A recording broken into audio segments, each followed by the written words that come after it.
నీకు వెర్రి పప్పలా కనిపిస్తున్నానా? సార్, నీకు వెర్రి పప్పలా కనిపిస్తున్నానా?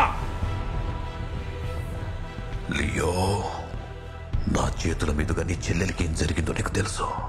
అది నువ్వు మర్చిపోలేదనుకుంటా. మర్యాదగా నువ్వు లియో అని ఒప్పుకో. సార్, అసలు నాకు చెల్లెలే లేదు. మీకు నేను ఎలా సార్ అర్థమయ్యేలా చెప్పాలి? సిద్ధు,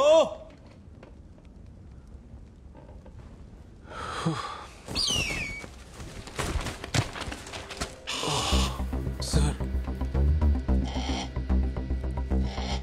ఇన్ని సంవత్సరాల్లో మొదటిసారిగా వీడు ఒకరిని గుడ్లప్పగించి చూస్తున్నాడు. మనుషులు అబద్ధం చెప్పొచ్చు, సర్టిఫికెట్స్ అబద్ధం చెప్పొచ్చు, కానీ పక్షులు అబద్ధం చెప్పవు. సార్, ఇంత క్లోజప్ లో ఒక గద్దని నా జీవితంలో నేను ఎప్పుడు చూడలేదు సార్. కొంచెం వెనక్కి వెళ్ళమనండి సార్, భయంగా ఉంది సార్.